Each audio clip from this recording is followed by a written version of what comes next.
కొన్ని గొర్రెల మందలు పచ్చిక మైదానంలో మేత మేస్తూ ఉన్నాయి. ఆ మంద దగ్గరకు ఒక నక్క వచ్చి ఒక గొర్రెపిల్లను ఎత్తుకుపోయింది.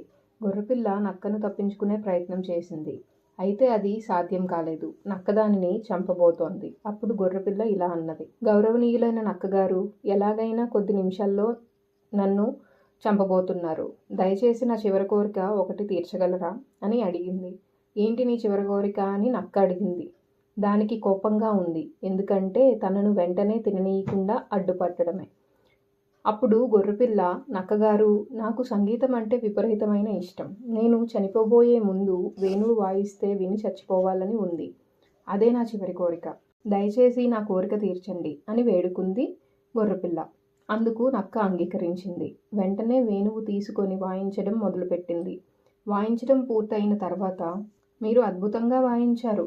నాకు అమితమైన ఆనందం వేసింది. అయితే మరింత ఎక్కువ స్థాయిలో మీరు వాయిస్తే వినాలని ఉంది. దయచేసి ఆ స్థాయిలో మీరు వాయించండి అని అభ్యర్థించింది గొర్రెపిల్ల. గొర్రెపిల్ల పొగడ్తకు పొంగిపోయిన నక్క ఎక్కువ స్థాయిలో ఊదుతూ వేణువు వాయిస్తుంది. అలాగే వాయించడంలో అది కాలాన్ని మర్చిపోయి తన్మయత్వంలోకి వెళ్ళిపోయింది. ఆ సమయానికి అక్కడికి గొర్రె కాపరులు వచ్చి తమ కుక్కలతో సహా నక్కను చూశారు. వెంటనే నక్క మీద దాడి చేసి గొర్రెపిల్లను కాపాడారు. చివరకు గొర్రెపిల్ల తెలివే దానిని కాపాడింది. మనసుంటే మార్గం ఉంటుందంటారు. అందుకే కాబోలు. Please like, share and subscribe our channel friends.